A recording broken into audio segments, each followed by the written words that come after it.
nous sommes un peuple béni.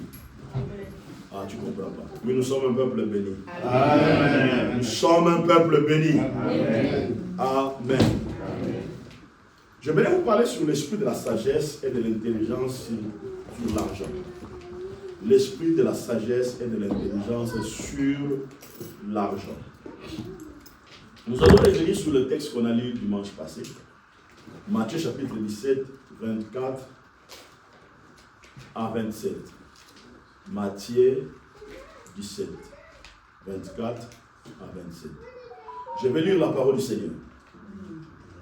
Lorsqu'ils arrivèrent à Capernaum, ceux qui percevaient les deux tranchements s'adressèrent à Pierre et lui dirent: votre maître ne paye-t-il pas le deux tranchements? Oui, dit-il. Et quand il fut entré dans la maison, Jésus le prévint et dit: que te semble, Simon, le roi de la terre, de qui perçoivent-ils le tribut ou des impôts? De leurs fils ou des étrangers? Il lui dit: les étrangers. Et Jésus lui répondit: les fils en sont donc exemptés. Mais pour ne pas les scandaliser, va à la mer, jette la mançon et tue le premier poisson qui viendra. Ouvre-lui la bouche et tu trouveras un estataire. Prends-les, donne-les leur pour moi et pour toi. Alléluia. Vous savez, la ville de Capernaum était une ville de commerce. C'était une ville où beaucoup d'argent circulait dans la ville de Capernaum. Et je pense que Pierre a été connu dans cette ville de Capernaum. Parce que n'oubliez pas que Pierre était un grand pécheur. Pierre, il avait des affaires. Amen. Il faisait des affaires qui nourrissaient sa famille. Ici, lorsqu'on s'est adressé à Pierre, on lui dit: votre maître ne paye-t-il pas les impôts ou les taxes? Cela sous-entend que Pierre, lorsqu'il avait son entreprise, il payait les impôts, amen, et le taxe. N'oubliez pas que Jésus aussi était un charpentier. Amen. Il faisait des chaises, il faisait beaucoup de choses. Et je pense que Jésus, il vendait ça. Gagner l'argent et répondre aussi aux besoins de sa famille et aux besoins de son père, je peux dire adoptif, qui était Joseph, et sa mère adoptive aussi, que Dieu avait passé, qui était Marie. Amen. Mais ici, on pose la question. Jésus était au centre d'une ville de commerce où l'argent circulait, où l'argent dominait. Frères et sœurs, nous sommes dans un monde de commerce. Amen. Nous vivons dans un monde de commerce. Tout ce que nous voyons aujourd'hui, tous ces déséquilibres que nous voyons aujourd'hui, il y a certaines personnes qui cherchent à dominer sur le pauvre, sur les autres nations. Nous voyons qu'il y a des nations qui ont des ressources naturelles puissantes. Mais ces nations-là n'arrivent pas à dominer, n'arrivent pas à se développer. Parce qu'il y a des systèmes, amen, puissants dans le monde qui contrôlent ce pays-là. Regardez ce qui se passe aujourd'hui. Je crois que Trump a compris ça. Trump a compris que nous sommes dans un monde de commerce. Aujourd'hui, Trump réclame au Brésil, réclame en Inde, beaucoup de pays, au Canada, le taxe le plus lourd. Donc, le produit qui entre aux États-Unis. Lorsque vous analysez prophétiquement, vous allez comprendre que les enjeux ou les choses ne jouent pas sur le monde physique, mais se jouent dans le monde spirituel. Alléluia. Les enjeux se jouent dans le monde spirituel.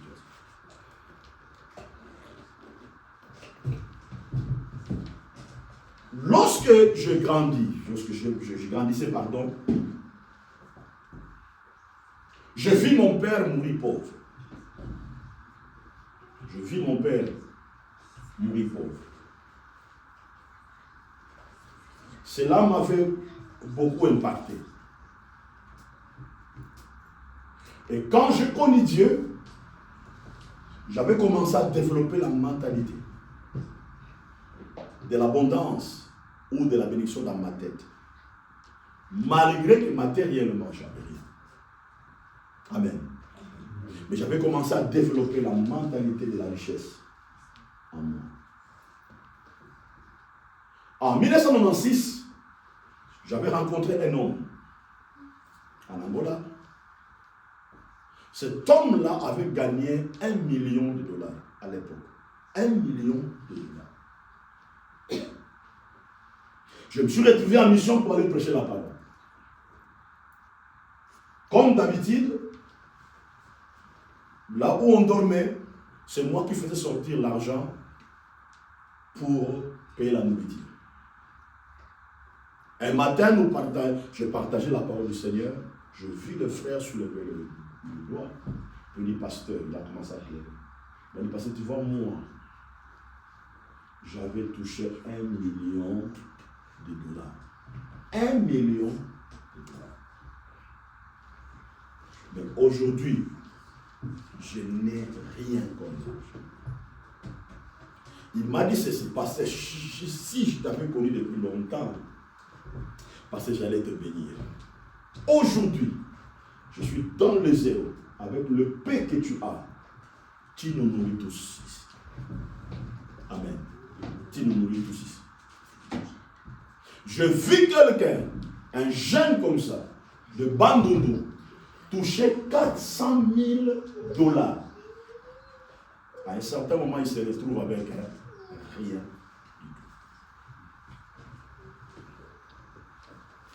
Mon épouse est témoin. J'ai rencontré une personne que je connais. Je connais très bien.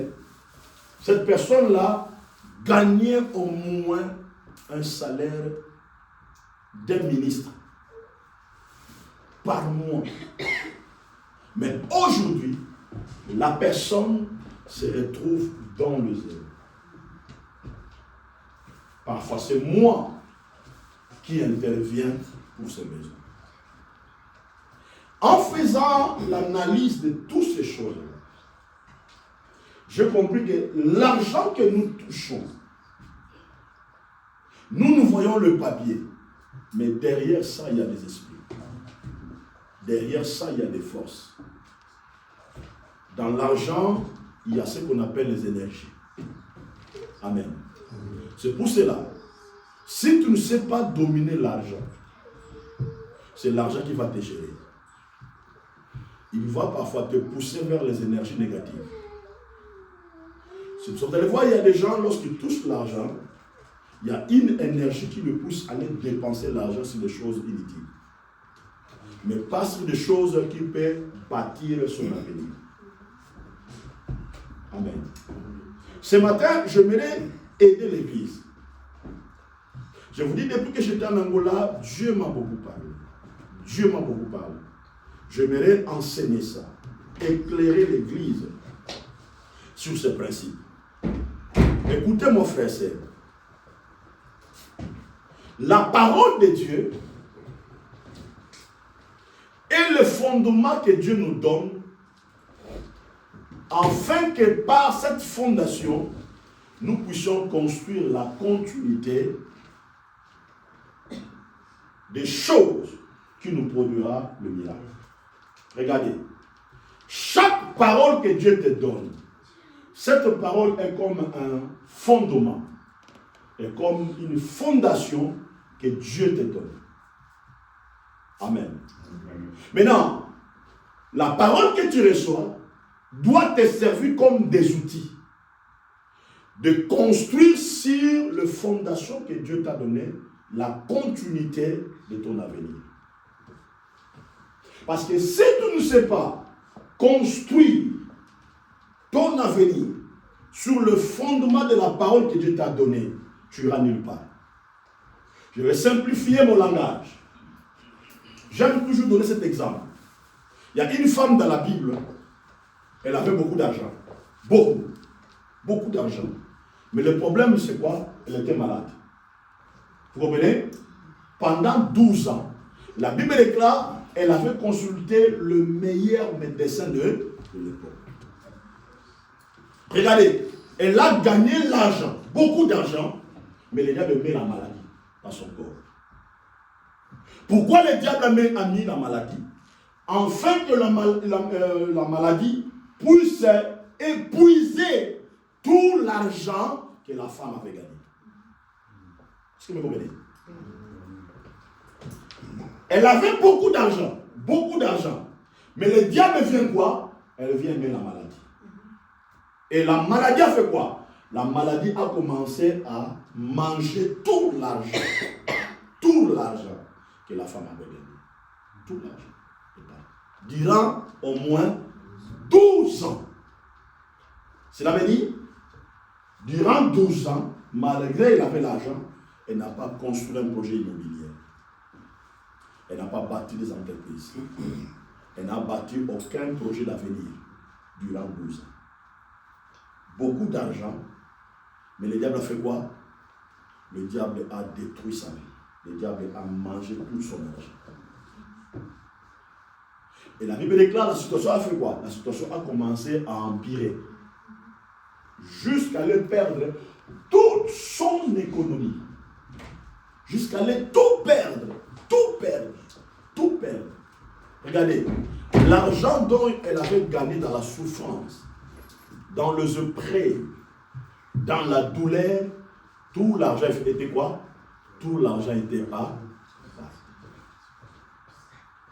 Vous devez savoir que le diable souvent suscite les esprits ou des situations. Lorsque tu arrives à gagner l'argent, quand tu manques la vision d'avenir sur cet argent-là, le diable va provoquer des choses.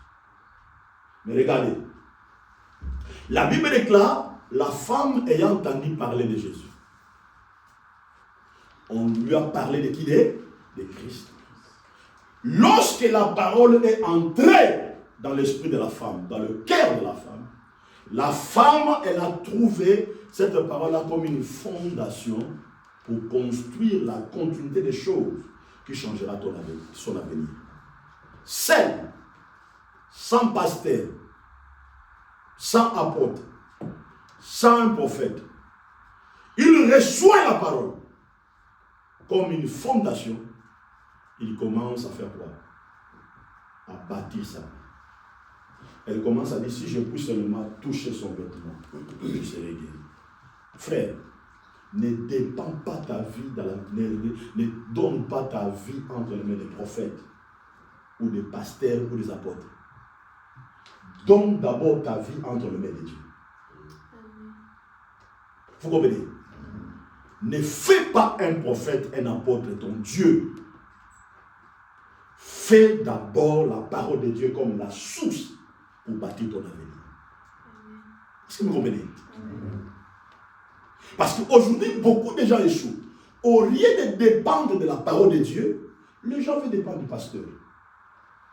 Veulent dépendre d'un apôtre. Ne cherchez pas à avoir un apôtre ou un prophète, mais cherchez d'abord à avoir la parole de Dieu comme fondation pour faire quoi? Pour bâtir ta vie. Vous comprenez? Pour bâtir ta vie, c'est toi qui as la responsabilité de bâtir ta vie. Parce que la parole que Dieu te donne là, ce sont des fondements. Mais tu as la ressource. Le ressource, c'est quoi? Ça peut être la prière, ça peut être la foi, la détermination, la fidélité. Et tu commences à bâtir. Dieu a dit ça, tu dois faire ça. Dieu a dit ça, tu dois faire ça. Dieu a dit ça, tu dois faire ça. Vous savez pourquoi le diable haït beaucoup de gens? Parce que le problème, le diable a rendu beaucoup de gens fainéants. Amen. Beaucoup de gens, le diable les a rendus fainéants. C'est pour ça que vous allez voir, le gens fainéant ne dépend pas de la parole de Dieu, mais dépend des pasteurs, dépend des apôtres, dépend des prophètes. J'avais parlé avec quelqu'un, il dit, moi j'ai mon prophète quelque part qui prie pour moi. Bien aimé, le véritable prophète qui prie pour nous, c'est Jésus qui est assis dans le trône. La Bible déclare, il intercède pour nous, jour et nuit. Jour et nuit. C'est lui. Tu dois bâtir sur lui. Tu dois construire sur lui. La parole de Dieu est les outils dont nous disposons pour bâtir notre destinée. C'est ça. Chaque parole que Dieu te donne, c'est ça que tu vas bâtir ta destinée. Maintenant écoutez, la présence de Jésus et de Pierre à Capernaum n'était pas seulement une position physique, mais aussi spirituelle. Regardez, la présence de Jésus à Capernaum, qui est la ville du commerce, n'était pas seulement une position physique, mais était aussi spirituelle. Bien-aimé, tu dois comprendre que chaque position que tu as devant une situation, ou ta position dans la ville de Liège, ou en Belgique, ou à chaque fois que tu te déplaces pour aller dans un endroit, cette position n'est pas physique, mais cette position est d'abord spirituelle. Alléluia. Amen. Parce que tu dois savoir, dans tous les lieux dont tu te déplaces, il y a des esprits qui peuvent te retenir. Amen. Qui peuvent te retenir de ne pas aller plus loin, de ne pas prospérer, de ne pas avancer. Et quand Jésus se retrouve là, les gens de Capernaum, le roi de Capernaum, le chef de Capernaum ont voulu arrêter Jésus. Ont voulu que Jésus puisse rester en Capernaum. Et Jésus a compris. Si je ne paye pas les impôts ici, je ne paye pas les taxes ici, je serai retenu ici. Moi qui je l'ai soulevé ça le dimanche passé. Jésus, pour résoudre le problème, il n'a pas envoyé Pierre dans la banque. Amen. Il n'a pas envoyé Pierre chez Judas ou chez Joseph d'Arimathée. Parce qu'il a compris que les choses de l'argent, ce n'est pas les banques. Mais les choses de l'argent est liées avec les choses spirituelles. Vous comprenez? Et qu'est-ce qu'il va faire? Il va envoyer Pierre dans la mer. Il va dire, allez dans la mer. Ce qui est étonnant ici, il a dit à Pierre, allez dans la mer et jetez la maçon. Ce n'est pas Jésus qui avait donné à Pierre la maçon. Jésus, quand Jésus a parlé, il lui a donné, il dit, prends la maçon. Maintenant, c'est Pierre qui devait aller chercher les outils, parce que la parole a été libérée. Vous comprenez? C'était plus le problème de Jésus, mais c'était maintenant la responsabilité de Pierre. Quand Dieu te donne sa parole, pour l'accomplissement de la parole, ce n'est plus la responsabilité de Dieu, mais maintenant c'est ta responsabilité. Est-ce que vous comprenez? Parce que Capernaum est là pour vous empêcher d'avoir l'accès vers une autre dimension, celle de posséder votre finance à Dieu. C'est ça Capernaum. Donc Capernaum est là pour vous empêcher d'avoir l'accès vers une autre dimension, celle de posséder votre finance à Dieu. Frère, ma soeur, ici en Europe, nous sommes à Capernaum. Nous sommes à Capernaum. Je parlais avec un frère guinéen Il me dit, Emmanuel, je suis fatigué. Lorsque je reçois seulement l'argent de mon salaire, jusqu'à là, l'argent est fini. L'argent fait quoi? Est fini. L'argent, ça part à ça. Là, après, l'argent est fini. Maintenant, le problème, quand il vient au travail, il vient avec traumatisme. Il m'a dit, c'est comme si je fais les efforts pour rien. J'ai dit, le frère, il est à Capernaum. Parce que Capernaum t'empêche de réaliser ton rêve. Capernaum t'empêche de vivre une vie au-delà. Parce que Capernaum est là pour t'empêcher d'avoir un accès vers une autre dimension, c'est de posséder ta bénédiction en Dieu. C'est ça Capernaum. Mais Dieu ne veut pas que tu restes à Capernaum. Dieu veut t'amener vers une autre dimension. Voilà la technologie dont Dieu a donné. Dieu a dit, je ne vais pas résoudre les problèmes selon la science de Capernaum. Mais je vais résoudre les choses dans la dimension spirituelle. Parce que la Bible déclare, c'est la bénédiction de l'Éternel qui enrichit. C'est la bénédiction de l'Éternel qui enrichit et ne la fait suivre d'aucun chagrin. Regardez. Pierre comme pécheur. Pierre comme pécheur de poisson n'avait jamais eu l'accès à ces dimensions-là. Amen. N'avait jamais eu l'accès à ces dimensions-là d'aller quoi? D'aller à la mer. Regardez, le Messie, il a travaillé pendant des années. Mais il n'avait jamais eu l'accès à la dimension d'aller aux profondeurs de la mer, d'aller jeter la maçon pour faire quoi? Découvrir l'argent dans le ventre du poisson. Il n'avait jamais eu l'accès à cette dimension-là.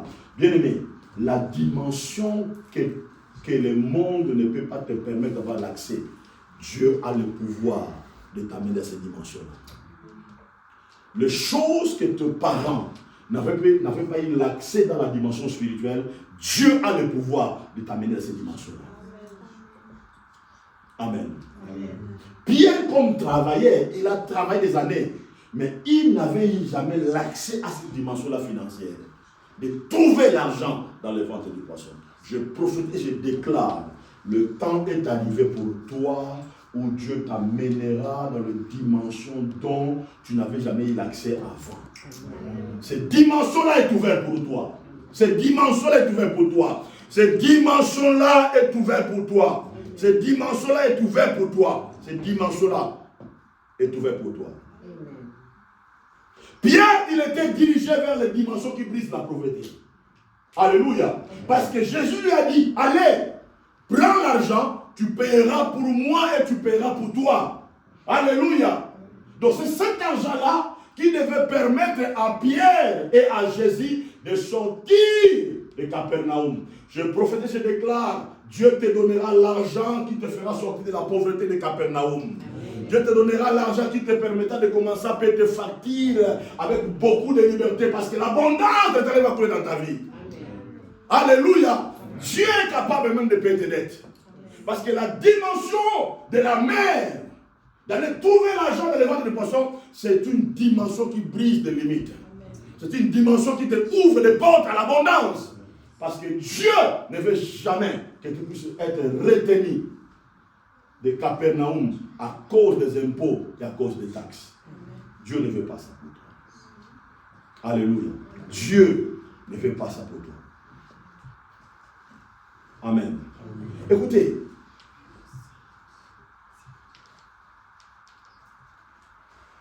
Pierre a eu l'accès à des bénédictions qui étaient cachées pour les autres. Amen. Pierre a eu l'accès à des dimensions de bénédictions qui étaient cachées pour les autres. Écoutez, Thomas était là, Jean était là, Jacques était là, tous les autres disciples étaient là. Amen. Mais la compréhension des choses qu'avait Pierre, Thomas n'avait pas ça. La compréhension des choses qu'avait Pierre, les autres disciples n'avaient pas ça. Regardez, Pierre a eu l'accès à des bénédictions qui étaient cachées pour les autres. Amen. Il a eu cet accès à ça. Bien aimé, ce qui te permet d'avoir l'accès à des bénédictions plus que les autres, ce sont la compréhension prophétique dont tu as par rapport à la parole que Dieu libère dans ta vie. Vous comprenez? C'est ça ce qui ouvre des bénédictions pour toi. Même parole peut arriver. L'autre peut dire non, ça ne lui bénit pas. L'autre dit oui et ça lui bénit.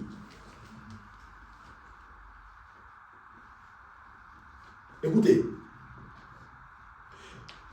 Pierre avait l'accès à la lumière de Dieu, à la lumière de la compréhension de la parole de l'Éternel. Lorsque tu arrives à voir la compréhension qui active en toi la lumière à travers la parole de Dieu, tu vas commencer maintenant à voir dans la lumière de Christ. Tu vas commencer à voir dans la lumière de la parole. Regardez, lorsque Pierre, Jésus lui a dit, allez jeter la moisson, tu trouveras le poisson, tu vas ouvrir la bouche et prendre l'argent. Pierre avait commencé à voir cette scène-là dans la lumière de Dieu. Vous comprenez? Et quand il marchait, il voyait toutes ces scènes-là sur son esprit. Parce que la lumière de la parole de l'Éternel enlève les ténèbres à toi. Il t'éclaire. Il te permet de ne pas voir la négativité. Il te permet d'avoir les choses que Dieu a dit pour toi. Les choses que Dieu a promis pour toi. Si Dieu a dit, il fera toi pour toi, bien que tu vas commencer à voir cette scène-là à travers la lumière de la parole de l'Éternel. Il n'y avait plus les doutes dans le cœur de Pierre. Je vais avancer pour expliquer ça très bien. Les lois qui retenaient les finances ont été brisées. Les lois qui retenaient les finances ont été brisées. Lorsque Pierre est allé, il y avait des lois qui retenaient les finances. Mais lorsqu'il a jeté la moisson, la Bible déclare le premier poisson est venu. Et Pierre tire le poisson, il ouvre dans sa bouche, il voit l'argent. Il vient, il paye pour Jésus et il perd pour lui. Donc, les lois qui retenaient les finances ont été brisées. Je prophétise ce matin, toutes les lois qui retiennent tes finances soient brisées au nom de Jésus-Christ. Toutes les lois qui retiennent tes finances soient brisées au nom de Jésus-Christ. Les lois de ta famille, les lois du pays, les lois de la ville, que tout cela soit brisé dans le nom puissant de Jésus-Christ. Regardez ce qu'on voit dans la vie de Pierre. Pierre, il marchait avec la conviction d'aller jeter la moisson dans la mer. Si tu veux faire une vie bénie, tu dois commencer à marcher avec la conviction que ce que Dieu a dit est vrai. Ce que Dieu a dit est vrai. Ce que Dieu a dit est vrai. Ce que Dieu a dit. Marchez dans la conviction des choses. Que les choses sont ainsi. Marchez dans la conviction. Les gens qui résistent, les gens qui brisent les limites, ce sont des gens qui marchent dans la conviction. Même si les choses n'est pas encore arrivées à la manifestation, mais lui, il a les choses déjà au niveau de l'esprit. Il y croit déjà. Il marche dans la conviction. Les gens qui marchent dans la conviction sont des gens qu'on ne peut pas leur arrêter. Amen. Parce qu'ils marchent dans la conviction. Lorsqu'il court, quand tu l'attaches par derrière, il peut même enlever ta chemise, te laisser avec la chemise. Mais lui, il part dans l'huile d'arrivée. Parce qu'il a la conviction au fond de son cœur. Amen. Donc il est important, si tu veux vivre une vie financière, prospère, bien-aimé, tu dois marcher avec des convictions dans ton cœur. Cela veut dire, tu sais que non, ça je dois le faire. Ça, tu dois le faire. Ça, tu dois le faire. Ça, tu dois le faire. Ça, je dois le faire. Il n'y a pas de l'ombre et de doute dans ton cœur. Parce que tu marches avec la conviction dans ton cœur. fait ça avec foi. Lorsque Pierre est parti, il a fait ça avec foi. Il jette la mensonge. Il a fait ça avec foi. Mais chaque chose que tu dois faire dans ta vie, tu dois le faire avec foi. Fais-le avec foi. Fais-le avec foi. Fais-le avec foi. Amen. Fais-le avec foi. J'aime une femme dans la Bible. Tout le monde vient donner à l'église. Mais elle avait le seul unique argent qui était dans son sac. Elle a fait ça avec foi. Elle a fait ça. Et ces jours-là, cette femme-là, elle était devenue plus célèbre que Obama. Amen. On l'a citée parmi les riches.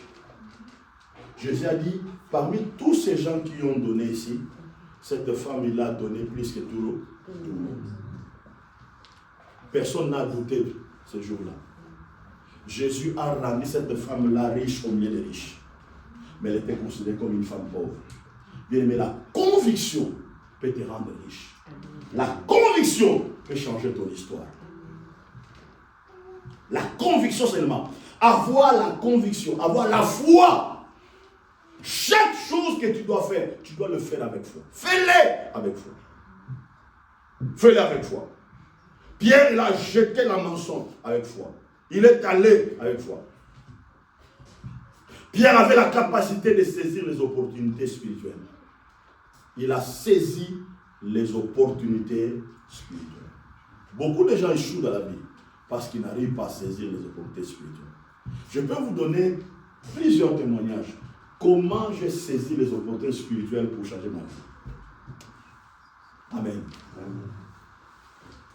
Saisir les opportunités spirituelles. Saisir les opportunités spirituelles. Lorsque Jésus a parlé, Pierre a saisi les opportunités. Il a saisi l'opportunité. Il a dit non, je ne laisserai pas Jean aller. Je ne laisserai pas André aller. Je ne laisserai pas Thomas aller. Moi, je vais aller. Il a saisi les opportunités. Bien aimé, les gens qui changent l'histoire sont les gens qui saisissent les opportunités. Chaque parole que Dieu te donne, tu dois saisir les opportunités. Saisis l'opportunité. Saisis l'opportunité. Quand Dieu te dit quelque chose, saisis l'opportunité. Fais-le. Ne dis pas que tu as fait beaucoup. Ne dis pas que tu as fait beaucoup. Amen. Il y aura le niveau de grâce qui va commencer à monter dans ta vie lorsque tu arrives à saisir les opportunités. Un point encore important. Quelque chose était né dans le cœur de Pierre. Lorsque Jésus a parlé, va, jette la mensonge. Quelque chose a été né dans le cœur de Pierre. Quelque chose a été né. Quelque chose, une dimension a été née. Sa vision avait changé. Ses convictions avaient changé. Toutes choses avaient changé. Quelque chose a été né dans mon cœur. Vous savez, chaque parole que je lis ou chaque parole que Dieu libère à moi, ça libère une dimension à moi. Ça libère quelque chose à moi. Amen. D'ailleurs, je ne doute pas quand Dieu me parle de quelque chose. Je ne dis pas que non, je n'ai rien, je n'ai pas de capacité pour le faire. Je dis, je vais le faire.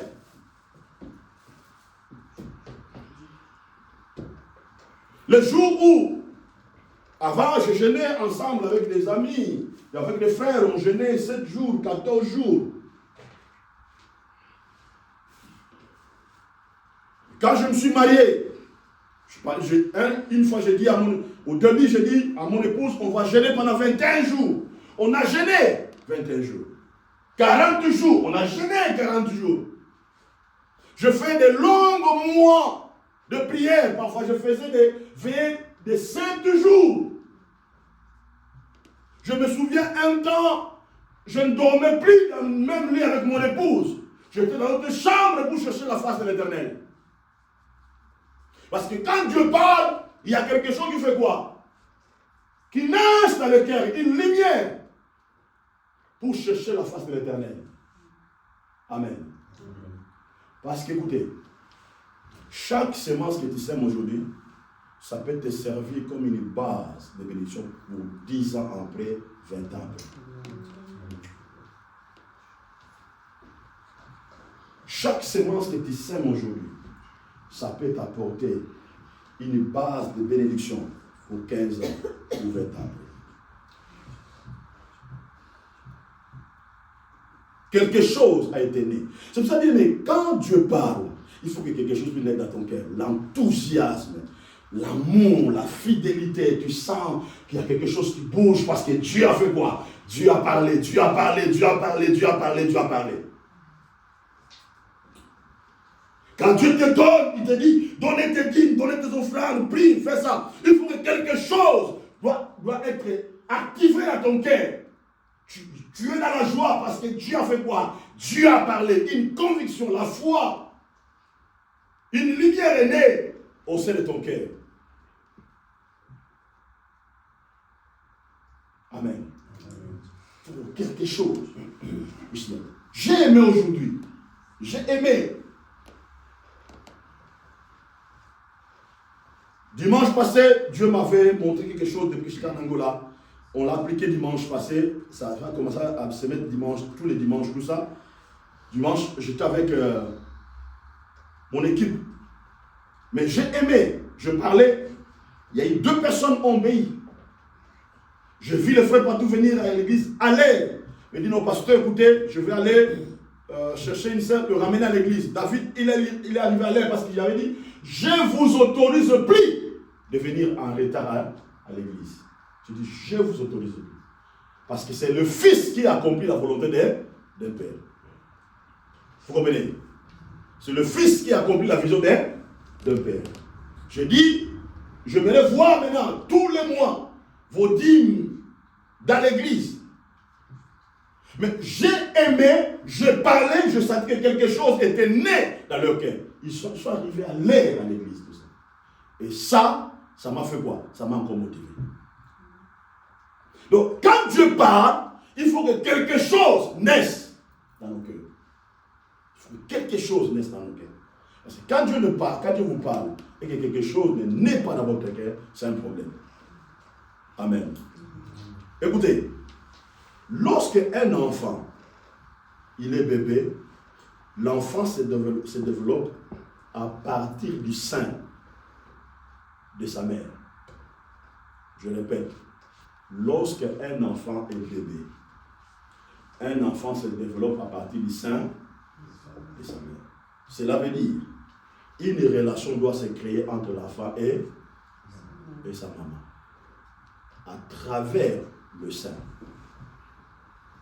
Et cet allaitement-là permettra à la fin de faire quoi? De commencer à se développer. Et la parole de Dieu est comme le sein d'une mère. Notre relation avec Dieu doit se développer à travers ça. Amen. À travers le lait que la mère donne à l'enfant. Et c'est ça qui permet à l'enfant de faire quoi? De se développer. Mais il y a quoi? Il y a une relation qui se crée. Une relation qui se crée. Une relation qui se crée. Vous savez, nous nous développons avec Dieu à travers cette relation de la parole. Cette relation d'obéissance. Cette relation d'engagement. À travers ça, c'est ça qui nous permet de se faire quoi? De se développer. Vous comprenez? C'est pour ça que vous allez voir, lorsque une maman voit que l'enfant commence maintenant à grandir et qu'il n'est plus dans l'âge de téter, il fait quoi?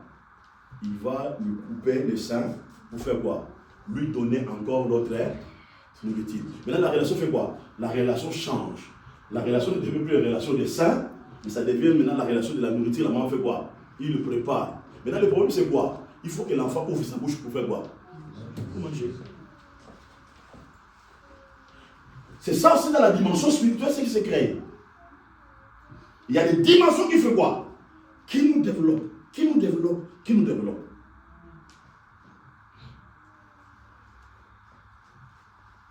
Dernièrement, j'ai parlé avec papa, il m'a dit, parce que tu sais que toi, tu es un véritable pédagogue.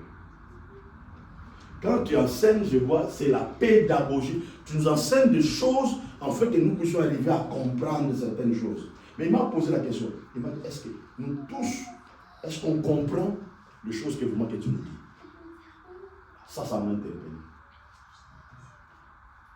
J'étais resté en réflexion pour continuer à faire quoi? À penser sur ça. Ma responsabilité de faire quoi? C'est de vous donner une parole qui peut te servir comme une base pour les années, des années et des années et des années. Amen. Amen. Regardez. La persévérance de marcher seul avec la mensonge. La persévérance de marcher seul avec la mensonge. Le problème c'est quoi? Beaucoup de gens veulent marcher en groupe, mais ne veulent pas marcher seuls. Les gens qui réussissent, ce sont les gens qui marchent seuls avec leur vision, avec leurs idées. Et quand ils marchent seuls, ils ne permettent pas au doute de prendre place. Il sait que là où je pars, je vais produire le résultat. Amen. Il n'écoute pas le bruit, il n'écoute rien. Lui, il est focalisé avec la mensonge. Bien aimé, il faut que tu puisses aller seul avec ton mensonge. Tu dois aller seul.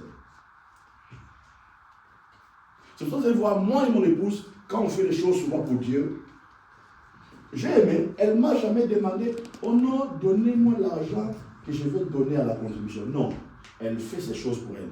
Et moi aussi, je fais les choses pour Dieu. Vous comprenez? Elle fait ces choses parce qu'elle aussi, elle a besoin de la bénédiction. Elle a besoin que la grâce coule. Donc, elle doit faire les choses pour elle, pour son Dieu. Parce qu'elle rendra compte à Dieu par rapport aux œuvres qu'il a commises sur la terre.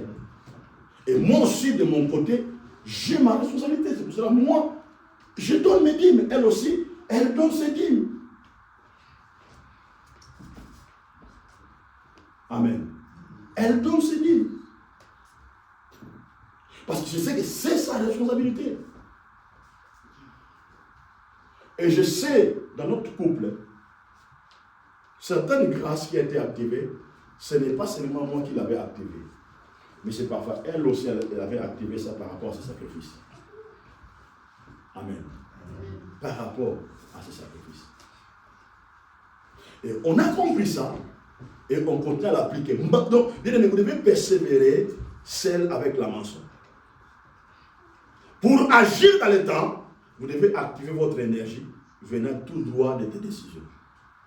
Pour agir dans le temps, vous devez activer votre énergie venant tout droit de tes décisions. Je vais expliquer ça ici. Bien aimé, le temps, c'est un don que Dieu nous a donné. Nous n'avons que 24 heures. Amen. Mais nous sommes entourés avec beaucoup de choses, beaucoup de responsabilités, beaucoup de choses, tout ça. Le temps peut te faire réussir, le temps peut te faire chaud. Maintenant, pour réussir dans le temps, ou accomplir les choses, ça te demande d'activer de nouvelles énergies par rapport à tes décisions. Cela veut dire, même si le temps est compliqué, il faut que tu développes la capacité d'accomplir des choses prioritaires qui peuvent changer ton histoire, qui peuvent changer ta destinée. Cela veut dire, certaines choses ne peuvent pas te bloquer. Amen. Parce que tu as besoin de chercher le temps pour aller accomplir quelque chose. Je dois vous donner un exemple. Tu reçois un coup de fil où on t'envoie une lettre, on dit tu vas rencontrer le roi. Tu vas aller dans le palais royal, bien aimé. Même si tu n'avais pas le temps, tu chercheras le temps d'y aller. Même si tu n'avais pas la force, tu chercheras la force d'y aller.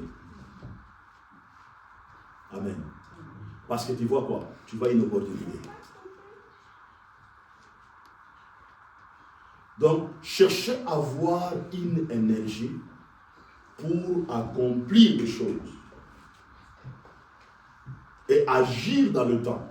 Et tu verras que ta vie changera. La parole de Jésus avait changé la vision de Pierre sur l'argent. Je vais donner quelques points, au moins 4 points ou 5 points qu'on va finir rapidement. Écoutez, c'est Dieu qui rêve l'initiative qui va t'amener vers le miracle. Écoutez, ce n'est pas un homme qui rêve une initiative pour ta bénédiction. D'abord, c'est Dieu qui rêve pour toi. Vous comprenez? C'est Dieu qui rêve pour toi. C'est Dieu qui rêve. Initiative de bénédiction pour toi. Et lorsque Dieu rêve une initiative de bénédiction pour toi, maintenant, toi, tu dois jouer un rôle d'entrer dans cette initiative-là pour aller accomplir quelque chose. Jésus a dit à Pierre, Jésus a rêvé quelque chose. Pierre n'avait pas accès à cette dimension-là. Mais quand Dieu a parlé, Pierre a fait quoi? Pierre a pris la décision d'y aller. Pierre n'avait pas trouvé la parole de Jésus étrange. Pierre n'avait pas trouvé la parole de Jésus étrange. Ah, mais comment? Lui, il a dit, Judas est là. Joseph d'Arimathée est là, un homme riche. Il devait m'envoyer d'aller prendre de l'argent chez Judas, n'est-ce pas? D'aller frapper à la maison de Joseph d'Arimathée, on résout les problèmes. Pourquoi il m'envoie dans la mer? Il n'avait pas trouvé la parole de Jésus étrange. Amen. Mais il avait identifié la puissance de cette parole pour changer l'histoire de sa vie. Mais parfois, nous trouvons la parole de Jésus étrange. La parole de Dieu étrange. Ah, mais pourquoi Dieu me demande ça? Pourquoi Dieu me demande ça? Tout ça. Tu commences toi-même à te bagarrer avec la parole de l'Éternel. Ne trouve pas la parole de Jésus étrange. Mais tu dois croire à la technologie qui opère dans cette parole. Et lorsque tu crois ça, et tu te confies à cette parole-là, le miracle se produira dans ta vie. Amen. Le miracle va se produire. Je me souviens une fois, il me restait que 100 € dans les comptes. On n'avait pas encore fini les mois. 100 € dans les comptes. Un pasteur m'appelle. Il me dit, frère, j'ai un problème, tout ça. Il me restait que 100 €. J'ai appelé mon épouse, j'ai dit, écoutez, il me reste que 100 € dans le compte. On m'appelle, tel pasteur, il a un problème. Mon épouse a dit, donnez. J'ai dit au pasteur, donnez-moi ton numéro de compte. Je fais transfert, je suis resté avec 0. 0. Je n'ai pas trouvé la demande là étrange, mais j'ai identifié ce que Dieu peut faire. Amen. J'ai identifié ce que Dieu peut faire. Ce que Dieu peut faire. Dieu me met parfois face à beaucoup. Il peut me demander, prier, fais ça, tout ça. Lorsque j'écoute seulement Dieu me dit, méditez la parole. Priez, je le fais. Je ne trouve pas ça étrange. Amen. Je ne trouve pas ça étrange.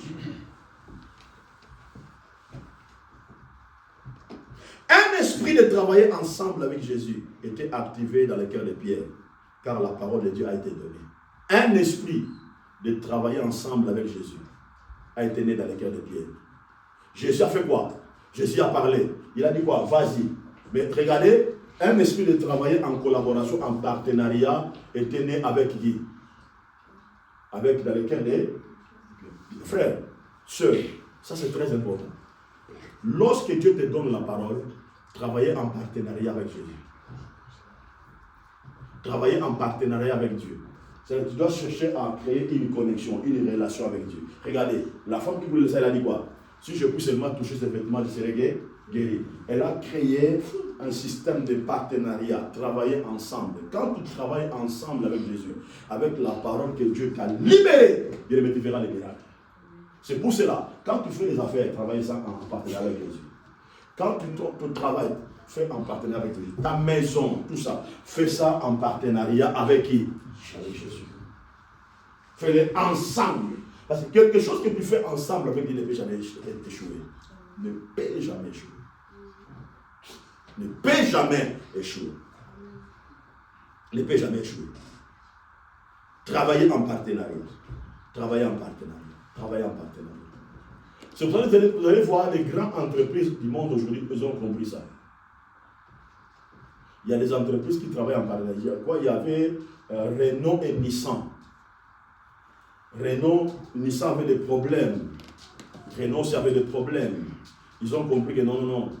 Si nous voulons résister, si nous voulons aller, on doit faire quoi? On doit travailler en partenariat. Travailler ensemble. Lorsqu'ils ont travaillé ensemble, Renault a fait quoi? Nissa a monté, Renault, ça fait quoi? Il a monté. Mais quand tu travailles en partenariat avec Dieu, Dieu est capable de te prendre à un niveau plus bas pour t'amener à un niveau plus élevé. Travailler en partenariat. Travailler ensemble avec Dieu. Amen. Pierre, il a travaillé ensemble avec Dieu. Il a trouvé les poissons qui étaient dans la mer et il a ouvert l'argent. Amen. Amen.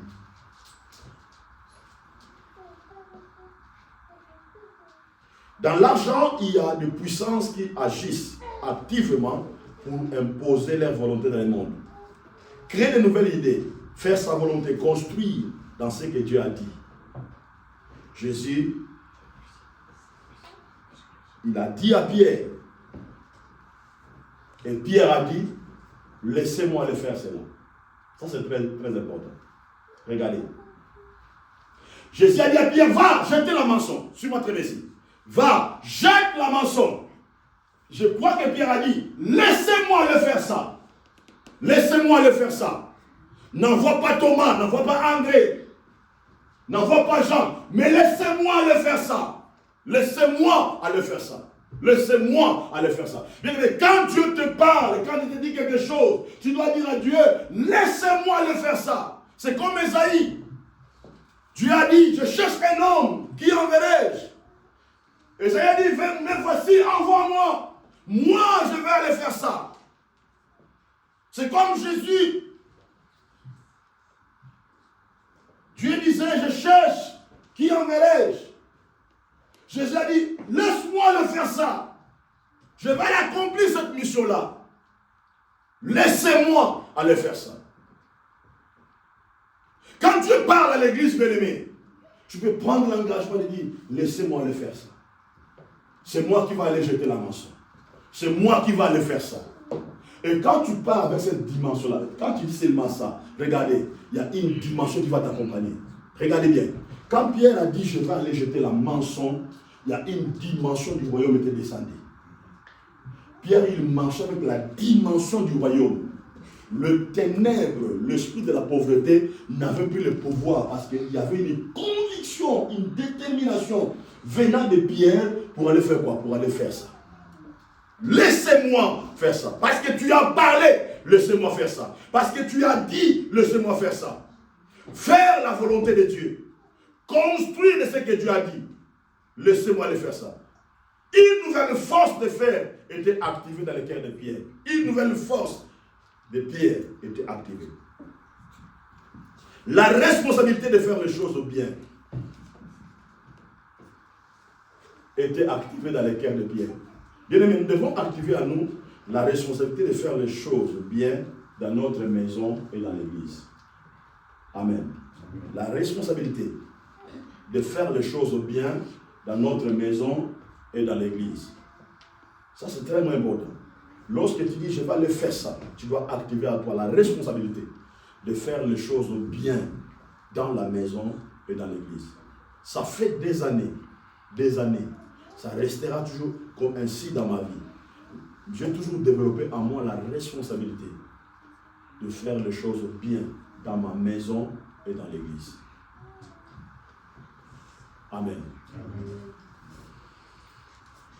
C'est très important.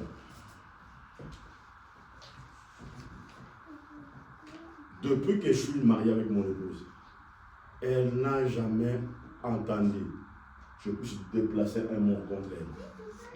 Ni dire gros mots envers elle. Jamais du tout. Jamais. S'il y a juste une petite compréhension, je le gère dans la paix et dans l'amour. Amen. Et d'ailleurs, elle-même sait depuis longtemps, il y a notre slogan, on ne peut pas monter dans les lits avec un problème. Amen. On monte dans notre lit avec la révélation. D'ailleurs, moi, je vais vous donner un secret, je vais vous enseigner ça dans les jours à venir. Avant de monter dans les lits, je déclare, je suis béni, je suis prospère. Je marche avec la grâce de l'Éternel. Je marche avec l'autorité de l'Éternel. Mes problèmes sont résolus. Mes fatigues sont payées. Elle ne sait pas, mais je déclare tout ça. Elle me dit, tu dis quoi? Je dis pas, je déclare les choses là. Après, je dors dans mon lit. Je dors toujours avec des pensées positives dans mon lit. Amen. Je dors toujours. Pourquoi? Parce que j'ai la responsabilité. J'ai la responsabilité de diriger les choses bien dans ma maison et dans l'église. Tout ça, ça fait quoi? Ça active la bénédiction dans ma vie. Amen. Et une chose encore importante, elle ne m'a jamais écouté, traité mal sa famille. Jamais du tout. Amen. Quelle que soit la réalité spirituelle au Père rencontrée, jamais je lui ai dit non, ça vient de votre famille. Jamais du tout. On ne se bat toujours ensemble avec Dieu. Pourquoi? Parce que notre responsabilité est de faire les choses bien. Amen. Dans notre maison et dans quoi? Et dans l'église. Amen. Cela ne veut pas dire que nous ne rencontrons pas des tempêtes. Nous rencontrons des tempêtes, mais nous savons comment affronter les tempêtes. Amen. On sait comment affronter les tempêtes. On sait comment affronter les difficultés.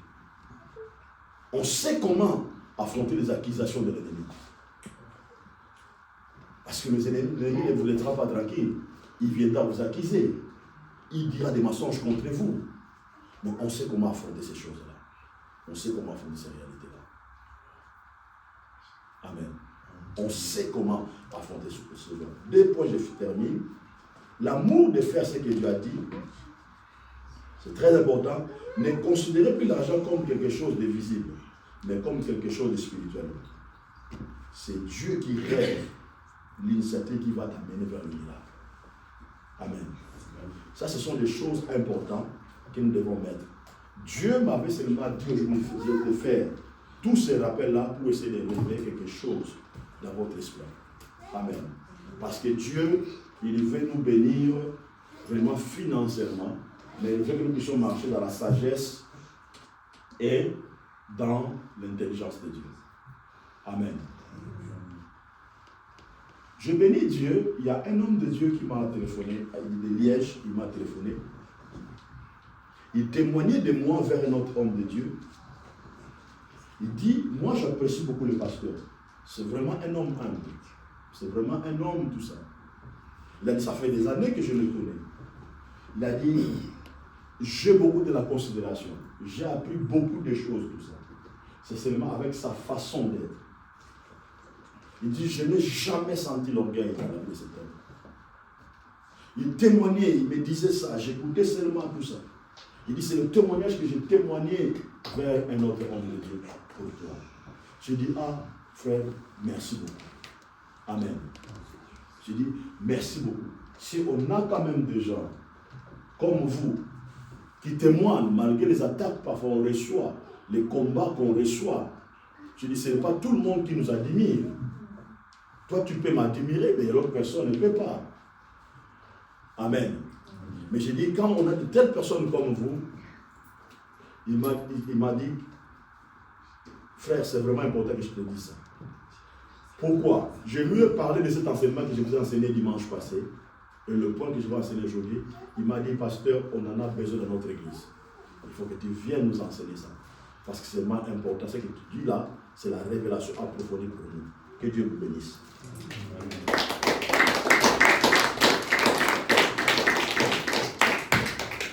Il nous reste 6 minutes pour terminer. On est déjà 11h24. Nous allons finir notre tête, on va prier le Seigneur. Priez le Seigneur, ton Dieu, par rapport à la parole. Priez le Seigneur avec nous.